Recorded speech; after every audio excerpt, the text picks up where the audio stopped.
The garage smelled of oil and burnt rubber, a scent Daniel had grown used to over 15 years of fixing cars that no one else would touch. His hands were black with grime, fingernails chipped, and his overalls smelled faintly of gasoline, but he wore the badge of experience like a silent armor. Today, though, he wasn't just fixing engines.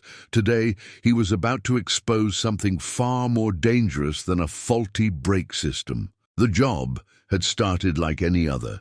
A luxury car had been brought in for inspection, a sleek black sports coupe, the kind that could bankrupt a man if it was scratched. The driver had handed over a stack of papers with mechanical history, but Daniel's instincts told him something wasn't right. There was too much complexity, too much perfect maintenance, too much story written on paper rather than metal. He hadn't known who owned the vehicle at first.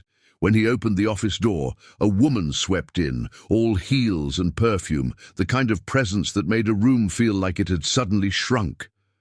Her sharp eyes scanned the garage, landing on him, Daniel, like a hawk spotting prey. "I'm Veronica Hayes," she said, voice crisp and commanding, "CEO of Hayes Motors." Daniel wiped his hands on a rag. "I know who you are," he said calmly. "I just didn't know you'd be coming down here yourself." Her lips curved into a condescending smile. "I like to oversee things personally, especially when I hear there might be mistakes costing millions." Daniel glanced at the stack of maintenance reports again.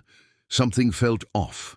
He had seen falsified reports before, forged signatures, mismatched parts, unexplained costs, but rarely on this scale. He suspected fraud, and the more he dug into the details of this $2 million repair contract, the more obvious it became. Someone had been charging her clients for services never performed, parts never installed, work never done.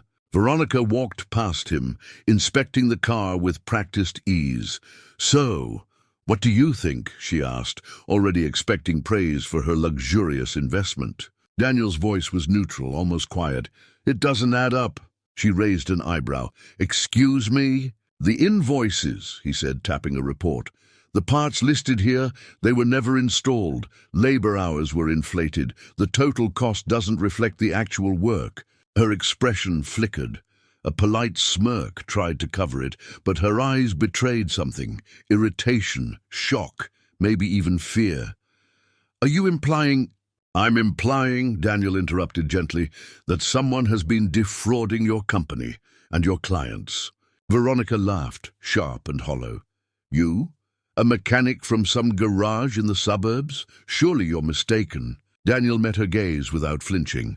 "I'm not. I've been in this business a long time, and long experience teaches you to recognize when something smells wrong." The silence that followed was tense. Veronica's assistants hovered near the door, holding tablets and contracts, uncertain whether to intervene or retreat. Daniel motioned toward the car. "If you want proof, look at the chassis number and compare it to the service logs. Every discrepancy I found is documented." Reluctantly, she leaned over, squinting at the details. Her confident smirk faltered. Every number she saw matched Daniel's notes. Every missing part, every fraudulent charge, there it was. The invisible truth lay exposed under the bright fluorescent lights of a humble garage. You can't be right," she whispered, her voice strained. This is impossible." Daniel shook his head. "Numbers don't lie, and someone has been exploiting trust, charging clients for services never done. If you act on this, you can recover millions and protect your reputation. If you ignore it, it'll come back to haunt you." Veronica's hands trembled slightly. For a moment, the woman used to controlling multi-million-dollar decisions was reduced to someone caught off guard, realizing that arrogance had blinded her to reality. I need to verify this," she said finally, though her voice lacked conviction. "You already have," Daniel replied calmly. "The choice now is how to handle it." Hours later, after confirming the evidence and tracing the fraudulent transactions, Veronica Hayes finally swallowed her pride. She called a press conference announcing the discovery of the internal fraud and credited Daniel, the unassuming mechanic, for uncovering the deception. The public reaction was immediate. Headlines praised the courage and expertise of the man who had risked nothing but his time and knowledge to expose a $2 million scam. Social media buzzed with admiration.